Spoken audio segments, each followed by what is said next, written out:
Hi everyone! Magandang umaga, tanghali, hapon at gabi sa inyong lahat. Ako si Lerma Novales Sarmiento, ang writer at author ng aklat na to na pinamagatang Life in 3 Parts. At sa araw na to ang topic ko ay Propesiya, Bongbong Marcos, Katapusan Muna.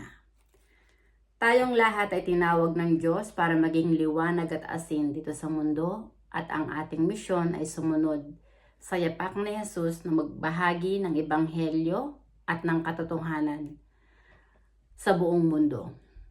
Ipinahayag ni Jesus na templo ng Espiritu Santo ang katawan nating mga tao at tayong mga tao ay hindi nabubuhay para sa ating sarili lamang. Ang katotohanan, ang presensya ng Espiritu Santo ay nananahan sa katawan nating mga tao at ang Espiritu Santo ay ang siyang totoong amang espiritual na siyang Diyos Ama na nagsugo kay Jesus na may pag-aari ng katawan at kaluluwa ng buong sangkatauhan na hindi nakikita ng maraming tao. Ang naging misyon ni Jesus ay ipakilala ang Espiritu Santo na siyang nag-iisang Espiritu at amang espiritual at Diyos na dapat lang nating sambahin, purihin at ibigin ng higit sa lahat para maging isa tayo ni Jesus sa totoong iglesia ng Diyos na ang tanging kinikilala at sinasamba na amang espiritual ay ang Espiritu Santo lang na hindi natin nakikita ng mata na nananahan sa ating katawan. Ipinahayag ni Jesus ang katotohanan na ang kanyang mga salita ay hindi nagmula sa kanya kundi sa amang nasa kanya. Ang katawan ni Jesus ay templo ng Espiritu Santo at ang Espiritu Santo at si Jesus ay parating magkasama. Kung kaya sinabi ni Jesus na ako ay nasa Ama at ang Ama ay nasa akin. Sinabi ni Jesus na ang Ama at Anak ay parating magkasama. Ang katotohanan si Jesus ay Espiritu na pinanganak sa Espiritu ng Espiritu Santo na nagkatawang tao lamang sa katawan ni Birheng Maria. At ang Espiritu ay Diyos, kaya si Jesus ay Diyos at anak ng Diyos. At bilang isang tinawag ng Espiritu Santo na maging tagapagsalita niya para magbahagi ng ebanghelyo sa buong mundo, para itaas ang pangalan ng Espiritu Santo, na siya lang ang nag-iisang Espiritu at amang espiritual na dapat sambahin at kilalanin ng tao dito sa mundo.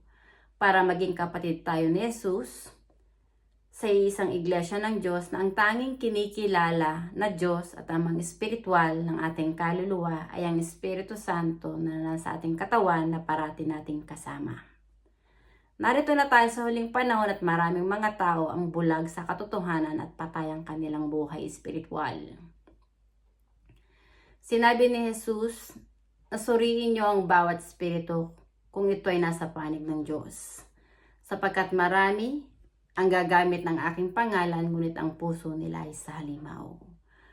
Walang katotohanan, ang Espiritu Santo ang nagbibigay ng buhay sa ating mga tao. Siya yung Espiritu ng katotohanan at siya rin yung maghuhukom sa bawat kaluluwa ng ating mga tao.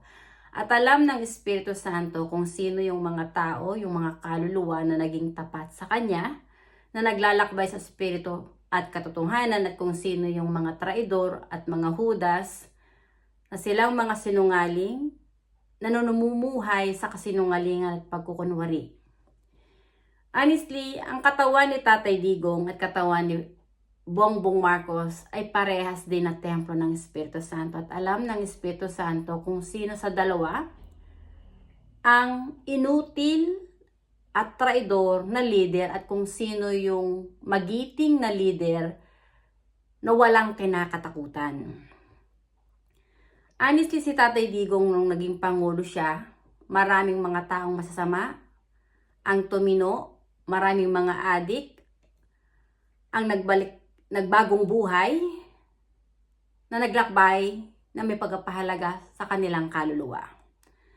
Pero nung si Bongbong Marcos na ang naging pangulo, lumaganap na naman ang krimen at ang kanyang gobyerno ay umaalingasaw ang baho. Naglalabasan ang mga corrupt na leader.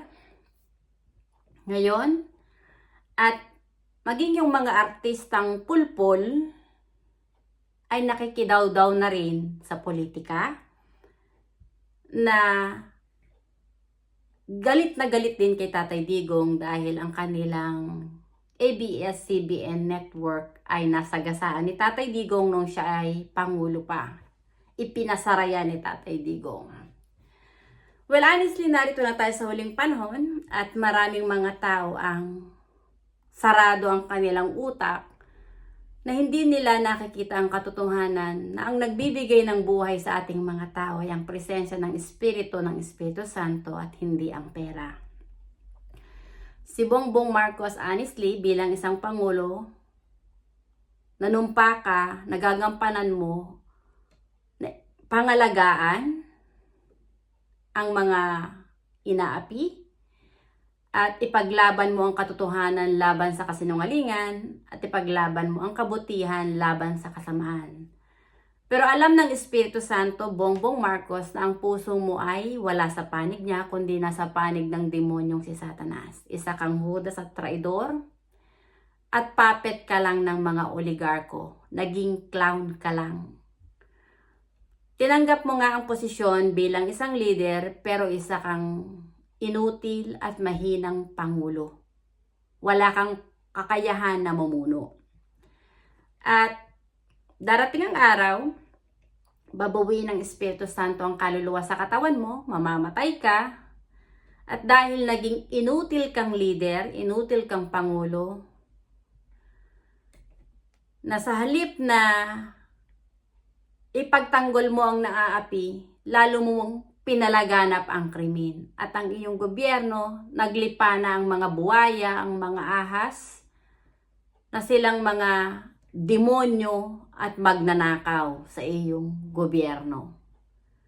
Bongbong Marcos, honestly, sa oras sa tanggalin ng Espiritu Santo ang kaluluwa sa katawan mo, katapusan mo na.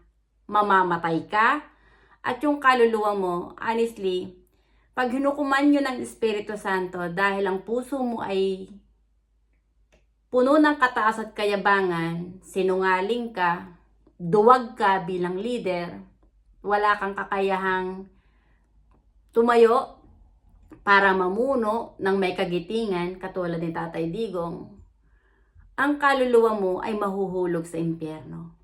Dahil alam ng Espiritu Santo kung anong pinagagawa mo. Wala tayong itatago sa Espiritu Santo dahil ang Espiritu Santo ang may pag-aari ng katawan at kaluluwa natin. Sinabi ni Jesus, may kasalanan na may kapatawaran, ngunit hindi ang lapas tanganin mo ang Espiritu Santo. Ang di mo gampanan ang iyong tungkulin na ipaglaban at pagtanggol ang kabutihan laban sa kasamaan at ipaglaban ang katotohanan laban sa kasinungalingan, ay kasalanan niya na walang kapatawaran sa Espiritu Santo. Ang pagiging greedy mo sa power, may katapusan niyan, Bongbong Marcos. Pinahiram lang tayo ng buhay ng Espiritu Santo at ang buhay natin dito sa mundo ay may simula at katapusan. At alam ng Espiritu Santo kung sino ang mga demonyo na lumalapastangan at namumusong sa Kanya. Well, honestly, ipinasara ni Tatay Digong ang ABS-CBN. Minura ni Tatay Digong ang mga pare. At sinabi ni Tatay Digong na ang Diyos ng mga pare ay stupid at walang common sense. Minura ni Tatay Digong ang mga European leaders. Kahit yung mga journalist na mga Amerikano, hindi niya yung sinasanto. Isinasampal niya ang katotohanan. Dalang katotohanan, ang katawan ni Tatay Digong ay templo ng Espiritu Santo at sinabi ni Tatay Digong, my God is a perfect God and full of common sense. Ang Espiritu Santo na nasa katawan ni Tatay Digong, ang nagbibigay ng buhay kay Tatay Digong ay ang siyang perfect God na parating kasama ni Tatay Digong, na hindi nauunawaan ng maraming mga tao dito sa mundo, sa ating bansa, na mga sarado ang kanilang utak na hindi nila naunawaan na maging ang kanilang katawan ay templo ng Espiritu Santo at ang Espiritu Santo rin ang may pag-aari ng kanilang buhay. Sinabi ni Jesus na kapag nakikita nyo na to, yung mga senyales na magaganap, sinabi ni Jesus na malapit na ang pagdating ng Diyos. Sinabi ni Jesus na magkakaroon ng gera ang mga bawat nasyon, magkakaroon ng labanan ang bawat kaharian. At sinabi ni Jesus, magkakaroon ng mga lindol, mga kalamidad, sakuna, taggutom, sa iba't ibang panig ng mundo.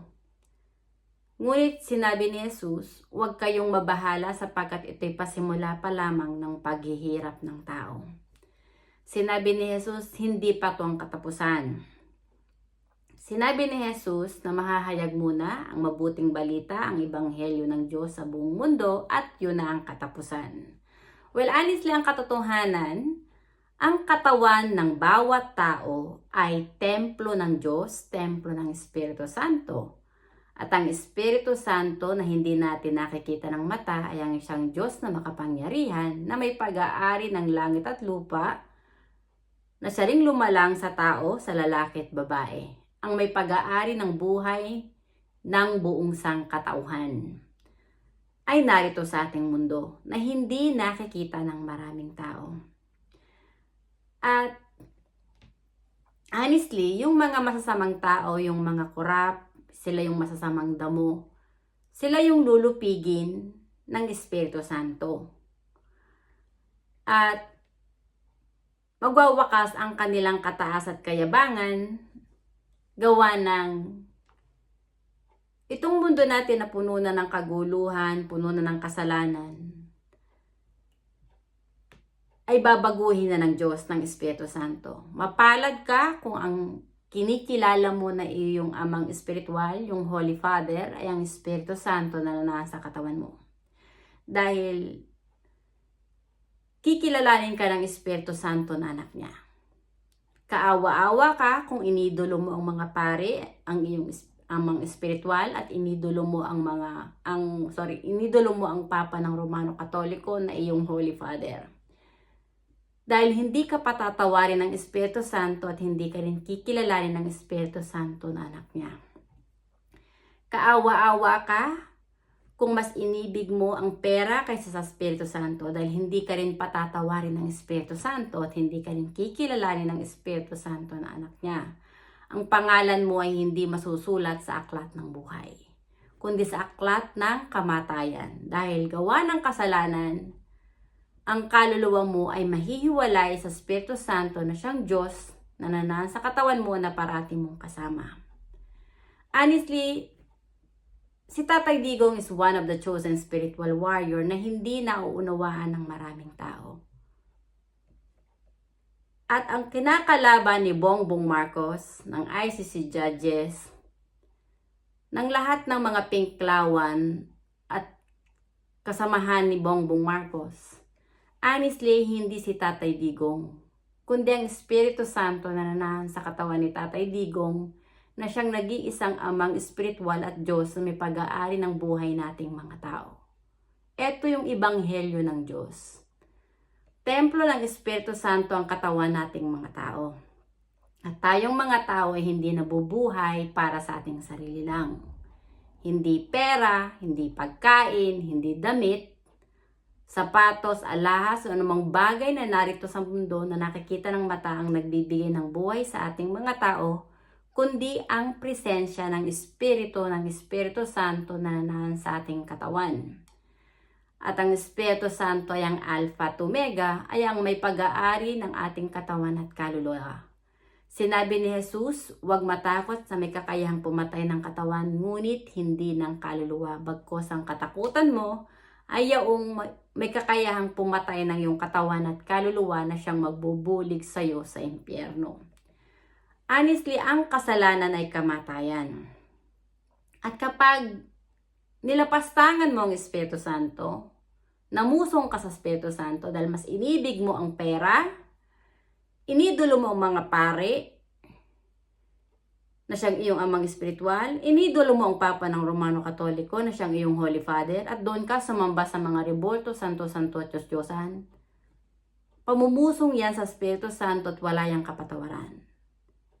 At dahil doon, ang kaluluwa mo ay mahuhulog sa impyerno. Dahil hindi ka patatawarin ng Espiritu Santo at hindi ka rin kikilalanin ng Espiritu Santo na anak ng Diyos. Honestly, ang Holy Spirit, na hindi natin nakikita ng mata, ang siyang gumigising sa ating mga tao na nagbibigay ng buhay sa atin. At wala tayong itatago sa Espiritu Santo dahil siya yung nagbibigay ng buhay sa atin. Hindi mo pwedeng sabihin sa Espiritu Santo, katulad na Vice Ganda, yung bakla. Hindi mo pwedeng sabihin sa Espiritu Santo na babae ako. Dahil ang katotohanan, ang katawan ni Vice Ganda ay templo rin ng Espiritu Santo. At ang Espiritu Santo ay ang Espiritu ng katotohanan ay mapag-aari ng katawan at kaluluwa nating mga tao. At wala tayong pwedeng itago sa Espiritu Santo dahil siya ang Espiritu ng katotohanan, ang Diyos na lumalang sa tao, ang may pag-aari ng ating katawan at kaluluwa. Honestly, lahat ng kalaban ni Tatay Digong, si Bongbong Marcos, sina Leni Robredo, Risa Hontiveros, yung sina Kiko Pangilinan, lahat ng mga anti-Duterte na galit kay Tatay Digong, hindi si Tatay Digong una yung kinakalaban, kundi ang Espiritu Santo na nanahan sa katawan ni Tatay Digong. Si Tatay Digong, hindi siya takot mawala sa mundo dahil alam niya na ang buhay niya dito sa mundo ay may simula at katapusan. At sa edad niya, hindi na niya kinakatakutan ang lumisan dito sa mundo dahil alam niya na darating ang araw, lilisan siya dito sa mundo. Handa si Tatay Digong. Pero itong sina Bongbong Marcos, yung sina Juan Ponce Enrile, lahat ng mga galit na galit kay Tatay Digong, honestly, mga ulupong kayong lahat, mga magnanakaw kayong lahat, mga demonyo kayong lahat, sa oras na tanggalin ng Espiritu Santo ang kaluluwa sa katawan nyo, lahat ng kaluluwa nyo mahuhulog sa impyerno. Dahil hindi nyo sinamba ang Espiritu Santo sa puso nyo, na siyang Diyos na may pag-aari ng inyong buhay, at hindi rin kayo naglakbay sa Espiritu at katotohanan. Dahil mas pinili nyong mamuhay sa kasinungalingan at pagkukunwari at mas ibigin ang inyong sarili at ang pera. Honestly, may dalawang pupuntahan ang kaluluwa ng tao.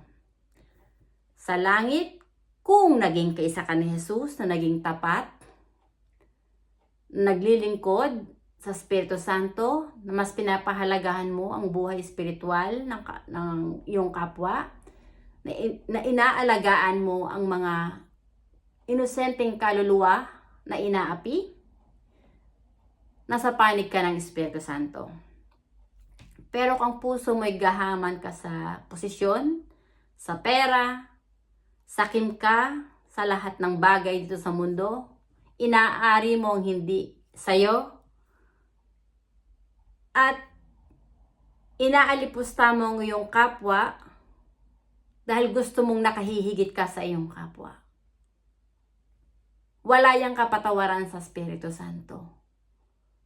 Kasalanan niya na walang kapatawaran sa Espiritu Santo na magbubulig sa iyo sa impyerno. Honestly, narito na tayo sa huling panahon. Si Bongbong Marcos, ang pinakahuling demonyo na leader na walang pag-ibig sa Espiritu Santo, ang pinakahuling demonyong pangulo sa ating bansa. Lulupigin na ng Espiritu Santo ang mga kampo ng kadiliman na nanakop sa ating bansa, ang relihiyon ng Romano Katoliko na dinala ng mga Espanyol, ang mga Amerikano na nanakop din sa ating bansa, yung pera ng Amerika, honestly, evil yan. Yan ang nagmamanipula. Dahil gusto ng Amerika, sila ang greatest nation. Pero sa mata ng Diyos, sa mata ng Espiritu Santo, walang greatest nation. Pare-parehas lang tayo na pinahiram ng Espiritu Santo ng buhay. At hindi ang mga nasyon ang nagbibigay ng buhay sa atin, kundi ang presensya ng Espiritu Santo na nasa ating katawan. Honestly, itong 2025, yung Year of the Snakes, katapusan na yan.